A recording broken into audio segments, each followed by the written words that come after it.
உன்னை இந்த மாதிரி எல்லாம் பேச சொல்லி யாரா சொல்லி கொடுக்குறா?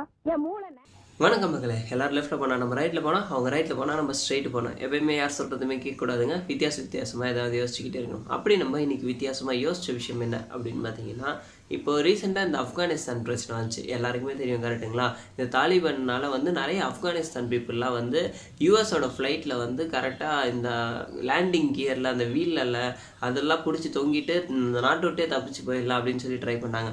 இப்போ நம்மளோட கொஷின் இதுதாங்க. ஸோ இந்த லேண்டிங் கியரில் பிடிச்சிட்டு ஒருத்தர் ட்ராவல் பண்ணாங்கன்னா அவங்க உண்மையிலே தப்பிச்சிருவாங்களா, இல்லை வேறு நாட்டுக்கு அப்படியே ஃப்ரீயாக எந்த ஒரு சேஃப்டியோ எந்த ஒரு பிரச்சனையுமே இல்லாமல் போயிடுவாங்களா, இல்லை அவங்களுக்கு ஏதாவது ஒரு ஆக்சிடென்ட் ஆகுமா, இல்லை என்னெல்லாம் நடக்கும், ஒருத்தர் அந்த மாதிரி ட்ராவல் பண்ணுறாங்க அப்படின்னா அவங்களுக்கு என்ன பிரச்சனை வரும் அப்படிங்கிறது தான் இந்த வீடியோவில் நம்ம கம்ப்ளீட்டாக பேச போகிறோங்க.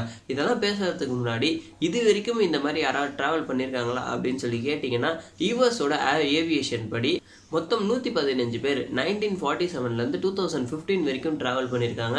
இந்த 115 பீப்புளில் 86 மெம்பர்ஸ் வந்து இறந்து போயிருக்காங்க அப்படிங்கிறது தான் ஒரு ஷாக்கிங்கான ஒரு விஷயம். அண்ட் இது மட்டும் இல்லைங்க, யூகேல 2004லேருந்து 2015 வரைக்கும் 6 பேர் ட்ராவல் பண்ணியிருக்காங்க. ஆனால் அந்த 6 பேருமே இறந்து போயிருக்காங்க. இது வரைக்கும் யாருமே வந்து மோஸ்ட்லி தப்பிச்சது கிடையாது. யூஎஸோட ஏவியேஷன் படி தப்பிச்சாங்க அப்படின்னு சொல்லிட்டு ஒரு சில கேசஸ்லாம் ரெக்கார்ட் பண்ணியிருக்காங்க பார்த்தீங்களா. அவங்க எல்லாருமே வந்து அப்படியே ஃப்ரீயாக நம்ம நார்மலாக ஏறி உள்ள சீட்டில் உட்காந்த மாதிரி தப்பிச்சாங்களா அப்படின்னு கேட்டிங்கன்னா கம்ப்ளீட்டாக கிடையாது. அவங்க எல்லாருக்கும் சைடு எஃபெக்ட்டும் இருக்குது. அதுக்கப்புறம் மைனர் ஆக்சிடென்ட் மூலயமா மட்டும்தான் தப்பிச்சிருக்காங்க. கம்ப்ளீட்டாக யாருமே வந்து நல்லா ஃப்ரீயாக எந்த ஒரு பிரச்சனையுமே இல்லாமல் நார்மல் என்விரான்மெண்ட்டில் தப்பிச்சாங்களா கேட்டிங்கன்னா கிடையவே கிடையாது. இப்போ நம்மளோட கொஷின் படி இந்த மாதிரி ஃப்ளைட்டில் ட்ராவல் பண்ணுறவங்களுக்கு என்னெல்லாம் நடக்கும்? ஸோ ஒரு மனுஷன் டேரெக்டாக போயிட்டு சீட்டில் உட்காந்து ட்ராவல் பண்ணுறவனுக்கும் ஒரு வீலை பிடிச்சி தொங்கிட்டு ட்ராவல் பண்ணுறவனுக்கும் எப்படி இருக்கும்? அது வந்து ஒரு கிரேசியான ஒரு விஷயம் தான், அமேசிங்காக இருக்கும். பட் ஆனால் இது கம்ப்ளீட்டாக இப்போ நடக்குமா அப்படின்னு கேட்டிங்கன்னா, ஏர்போர்ட்டுக்கு உள்ளே போகிறதே வந்து ஒரு பெரிய விஷயமா இருக்கும். ஏன்னா அவ்வளோ பெரிய செக்யூரிட்டி இருக்கணும், அவ்வளோ எல்லா சிசிடிவி எல்லாத்தையும் ஏமாற்றிட்டு நீங்கள் இப்போ ஃப்ளைட்டு பக்கத்தில் போயிடுறீங்க அப்படின்னு சொல்லி கன்சிடர் பண்ணிக்கோங்க. முதல் விஷயமா ஒரு பேசிக்கான ஒரு விஷயம் என்ன அப்படின்னு கேட்டிங்கன்னா, ஃப்ளைட்டு டேக் ஆஃப் ஆகுது பார்த்தீங்களா, அந்த டேக் ஆஃப் ஆகிற ஸ்பீடே வந்து 180லேருந்து 200 கிலோமீட்டர் டச் ஆனால் மட்டும்தான் ஃப்ளைட் வந்து லேண்டில் வந்து டேக் ஆஃப் ஆகும். இது வந்து ஒரு பேசிக்கான ஒரு விஷயம். நீங்கள் வந்து ஃப்ரண்ட் வீல்லையோ இல்லை ரியர் வீல்லையோ நல்லா ஏறி பிடிச்சி கிரிப்பாக பிடிச்சி உக்காந்துக்கிட்டீங்க அப்படின்னு சொல்லி கன்சிடர் பண்ணிக்காங்க. நீங்கள் அப்படி கன்சிடர் பண்ணிக்கிட்டால் கூட நீங்கள் வந்து டேக் ஆஃப்லேயே மேக்ஸிமம் கீழே விழுறதுக்கான வாய்ப்புகள் இருக்குது. ஏன்னா நம்ம ஒரு 60லேருந்து 70 கிலோமீட்டர் பைக்கில் நல்லா கம்ஃபர்டபுளாக உட்காந்துட்டு போகும்போதே பக்கத்தில் ஏதாவது ஒரு வண்டி வரும்போது காற்று அடிச்சிச்சுன்னு வச்சுக்கோங்களேன், நம்ம வண்டி ஜர்க் ஆகும் பார்த்துருக்கீங்களா? ஸோ அந்த அளவுக்கு நீங்கள் ஒரு 100 கிலோமீட்டர்லேயே வந்து அந்த அளவுக்கு ஸ்பீடு நல்லா கம்ஃபர்டபுளாக உட்காந்துட்டு பிடிச்சிட்டு இருக்கும்போதே அந்த அளவுக்கு உங்களுக்கு ஒரு வைப்ரேஷன்னு அந்த ஒரு ஃபோர்ஸ் தெரியுதுன்னா, நீங்கள் வந்து 180லேருந்து 200 கிலோமீட்டரில் டேக் ஆஃப் ஆகிற ஃப்ளைட்டில் நீங்கள் எந்த ஒரு கம்ஃபர்டபுளும் இல்லாமல் பிடிச்சி தொங்கிட்டு இருக்கும்போது விழுறதுக்கான வாய்ப்புகள் இருக்குது. இது வந்து முதல் சேலஞ்சாக உங்களுக்கு இருக்கும். ரெண்டாவது சேலஞ்சாக நீங்கள் வந்து தப்பிச்சிட்டிங்க, கரெக்டாக நீங்கள் அந்த ஸ்பீடெல்லாம் மேனேஜ் பண்ணி நல்லா க்ரிப்பாக பிடிச்சிட்டு நீங்கள் அப்படியே ஏறிட்டீங்க, ஃப்ளைட்டும் வந்து டேக் ஆஃப் ஆகிடுச்சு, ஃப்ளைட் மேலே பறந்துக்கிட்டு இருக்கு. அப்போ அதோட வீல் லேண்டிங் கியர் வந்து ஃப்ளைட்டுக்கு உள்ளே போயிடுது. அப்போ நீங்கள் வந்து தப்பிச்சிட்டிங்கப்பா, அப்போ நான் வந்து ஃப்ளைட்டுக்குள்ளே போயிட்டு இனிமேல் எனக்கு எந்த ஒரு பிரச்சனையும் இல்லை அப்படின்னு நீங்கள் நினைப்பீங்க. பட் இதுதான் வந்து ரெண்டாவது சேலஞ்சு. ஸோ ஒரு ஃப்ளைட்டு வந்து நம்ம டேக் ஆஃப் ஆகி பறந்ததுக்கப்புறமா மேக்ஸிமம் அது வந்து 50,000 ஃபீட்லேருந்து 60,000 ஃபீட் வரைக்கும் ஹைட்டில் வந்து பறந்துக்கிட்டு இருக்குமா. நம்மளோட normal body temperature 37 degree Celsius. நீங்கள் வந்து ஹைட் ஆல்டிடியூடை ஏற்ற ஆல்டிடியூட் மேலே போக போக போக என்ன நடக்கும் அப்படின்னு பார்த்தீங்கன்னா, டெம்பரேச்சர் கொஞ்சம் கொஞ்சமாக ட்ராப் ஆக ஆரம்பிக்கும். ஸோ இந்த மாதிரி டெம்பரேச்சர் கொஞ்சம் கொஞ்சமாக ட்ராப் ஆக ஆரம்பிக்கும் போது உங்கள் பாடி எல்லாமே கொஞ்சம் கொஞ்சமாக ஃப்ரீஸ் ஆகும். இது வந்து செகண்ட் சேலஞ்சாக இருக்கும். அண்ட் மூணாவது சேலஞ்ச் என்ன அப்படின்னு பார்த்தீங்கன்னா, உங்களோட உடம்பு, அதாவது 18,000 ஃபீட் ஹைட்டில் வந்து உங்களோட ஃப்ளைட் பறந்துருச்சு அப்படின்னா உங்களோட உடம்புக்கு என்னெல்லாம் பிரச்சனை வரும் அப்படின்னு பார்த்தீங்கன்னா, ஹைப்போக்சியா அப்படின்னு சொல்லிட்டு ஒன்று ஸ்டார்ட் ஆகும். ஹைப்போக்சியா அப்படிங்கிறது வேறு ஒன்றுமே கிடையாதுங்க. உங்களை சுற்றி வந்து பிளட் ப்ரெஷர், அதாவது வந்து அட்மாஸ்பியரோட ப்ரெஷர் கொஞ்சம் கொஞ்சமாக ட்ராப் ஆகும். அட்மாஸ்பியரோட ப்ரெஷர் ட்ராப் ஆச்சுன்னா ஆக்சிஜன் லெவல் கொஞ்சம் கொஞ்சமாக இருக்கும். இதுவே நீங்கள் ஃப்ளைட்டுக்குள்ளே உட்கார்ந்துருந்தீங்கன்னா ஆர்டிஃபிஷியலான சிஸ்டம்னால வந்து உங்களுக்கு ப்ரெஷர் வந்து அவங்க பில்டு பண்ணி கொடுத்துருப்பாங்க. அதனால உள்ளே உட்காந்துருக்கவங்களுக்கு எந்த ஒரு பிரச்சனையுமே இருக்காது. இதுவே நீங்கள் வந்து ஏமாற்றிட்டு கீழே அந்த டயருக்கு பக்கத்தில் உட்காந்துட்டு போகிறீங்க அப்படின்னா அதோட அட்மாஸ்பியர் ப்ரெஷர் கொஞ்சம் கொஞ்சமாக ட்ராப் ஆகும்போது உங்களை சுற்றி ஆக்சிஜன் லெவல் கொஞ்சம் கொஞ்சமாக இருக்காது. அதாவது நீங்கள் மூச்சு விட கொஞ்சம் கொஞ்சமாக உங்களுக்கு கஷ்டமாகும். இது வந்து 18,000 அடியில் நீங்கள் பறந்துக்கிட்டு இருக்கும்போது.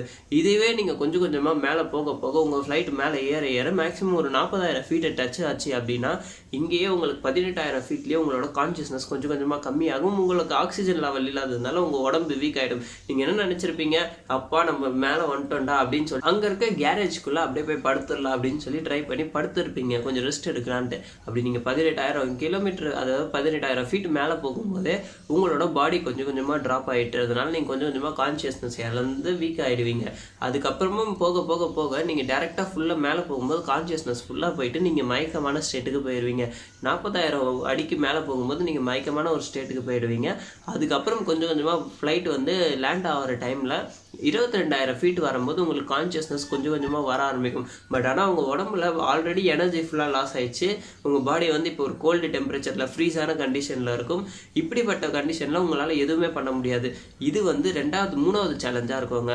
ஸோ இப்போ வந்து டேரெக்டாக உங்கள் ஃபுல்லாக நீங்கள் கம்ப்ளீட்டாக எனர்ஜியை லாஸ் பண்ணிட்டீங்க. அப்படிங்கிற பட்சத்தில் ஃப்ளைட்டோட க்ரூ வந்து ஓப்பன் ஆகும்போது டேரெக்டாக லேண்டிங் டயர் வந்து மேலே இருந்து கீழே வரதுக்கான பொசிஷன் ரெடி ஆகும். பார்த்தீங்கன்னா அந்த டைம் நீங்கள் இங்கே உள்ளே படுத்துட்டு இருந்தீங்க அப்படின்னா நீங்கள் எதுவுமே பிடிக்காமல் படுக்கும்போது டேரெக்டாக மேலே இருந்து கீழே விழுறதுக்கான வாய்ப்புகள் இருக்குது. ஸோ நீங்கள் மேலேருந்து கீழே விழுந்து இறந்துறதுக்கான வாய்ப்பு இருக்குது. அதுக்கு அடுத்த கண்டிஷனாக என்ன நடக்கும் அப்படின்னு பார்த்தீங்கன்னா, இல்லை நீங்கள் வந்து இனிஷியலாக கொஞ்சம் அறிவாளி, நான் வந்து டேரெக்டாக வந்து அந்த டயர்லேயே வந்து என்னை வச்சு கட்டிடுவேன் அப்படின்னு சொல்லிட்டு நீங்கள் ஒரு கயிறோ ஏதோ ஒன்று வச்சு நல்லா டைட்டாக கிரிப்பாக கட்டிட்டு கூட உங்களோட பாடி டெம்பரேச்சர் ட்ராப் ஆனதுனால ஃப்ளைட் உங்களுக்கு லேண்ட் ஆகும். பார்த்தீங்களா, அந்த டைமில் ஒரு பெரிய வைப்ரேஷன் இருக்கும், ஒரு பெரிய ஜர்க்கு கொடுக்கும். உங்களோட பாடி வந்து கம்ப்ளீட்டாக வந்து ஒரு டிஃப்ரெண்ட்டான ஒரு ஸ்டேட்டுக்கு போகும். ஏன்னா ஃப்ளைட்டுக்குள்ளே உள்ளே உட்காந்துட்டு இருக்கவங்களுக்கே அந்த கிலோமீட்டர் 150 கிலோமீட்டரில் தான் வந்து அந்த ஃப்ளைட்டே வந்து லேண்ட் ஆகுமா. அப்படி லேண்ட் ஆகும்போது ஒரு பெரிய நாய்ஸ் வரும். அந்த நாய்ஸ் வந்து வந்ததுக்கப்புறம் உங்களுக்கு காது கேட்காமல் போகிறதுக்கான வாய்ப்புகள் முதல் பிரச்சனையாக இருக்கும். அதுக்கப்புறம் கம்ப்ளீட்டாக உங்கள் எனர்ஜி ட்ராப் ஆனதுனால நீங்கள் எந்த ஸ்டேட்டில் அதை ஹோல்டு பண்ணி பிடிக்காததுனால கான்ஷியஸாக ஒரு கயிறு போட்டு கட்டியிருக்கீங்க. பட் அந்த வைப்ரேஷனால் அந்த கயிறு அவுந்து விழுறதுக்கான வாய்ப்புகள் இருக்கும். அதையும் தாண்டி இதெல்லாம் நீங்கள் சேலஞ்செல்லாம் தாண்டி சர்வே ஆனீங்கன்னா கூட ஃப்ளைட் லேண்ட் ஆனதுக்கப்புறம் உங்களால் எழுந்துக்கவே முடியாது கொஞ்ச நேரத்துக்கு. ஸோ அப்போ வந்து உங்களை யாராவது பார்த்து அரெஸ்ட் பண்ணுறதுக்கான வாய்ப்புகள் இருக்குது. ஸோ இதெல்லாம் தான் வந்து சேலஞ்சஸாக இருக்கும். சரிங்களா, இது வந்து பேசிக்கான சேலஞ்சஸாக இருக்கும். இந்த மாதிரி யாராவது ஒருத்தர் சர்வே ஆகியிருக்காங்களா அப்படிங்கிறது தான் நமக்கு அதுக்கு அடுத்த கேள்வி. இது வரைக்கும் நம்ம யூஎஸோட ஏவியேஷன் படி, யூகேவோட ஏவியேஷன் படி நிறைய பேர் இறந்து போயிருக்காங்க. பட் ஆனால் மைனர் ஆக்சிடென்ட், மேஜர் ஆக்சிடென்ட்டோட தப்பிச்சிருக்காங்க அப்படின்னு சொல்லி சொன்னோம். பார்த்தீங்களா, அந்த மாதிரி பட்டியலில் நம்ம இந்தியாக்காரங்க ஒருத்தர் இருக்காங்க. 1996ல் நியூ டெல்லி, அதாவது இந்தியாவிலேருந்து லண்டனுக்கு ஒருத்தர் இந்த மாதிரி தப்பிச்சு போகலாம் அப்படின்னு சொல்லிட்டு ட்ரை பண்ணியிருக்காரு. இவங்க மொத்தம் 2 பேர். ஒருத்தர் பேர் வந்து பிரதீப், இன்னொருத்தர் பேர் வந்து விஜய். ஸோ இவங்க 2 பேருமே ஏவியேஷனுக்குள்ளே நல்லா சீக்கிரட்டாக என்ட்ரு ஆகிட்டாங்க. என்ட்ரு ஆகிட்டு வீல் இருக்குது பார்த்தீங்களா, அந்த டயரில் வந்து நல்லா கிரிப்பாக பிடிச்சி உக்காந்துட்டாங்க. ஃப்ளைட் வந்து டேக் ஆஃப் ஆகும்போது சக்ஸஸ்ஃபுல்லாக கிராஸ் பண்ணிட்டாங்க. பட் ஆனால் இதுக்கப்புறம் மேலே போன கண்டிஷனில் நம்ம ப்ரெஷர் ட்ராப் பற்றி பேசணும் பார்த்தீங்களா, அந்த ப்ரெஷர் ட்ராப்பில் 2 பேருமே கான்ஷியஸ்னஸை இழந்துட்டாங்க.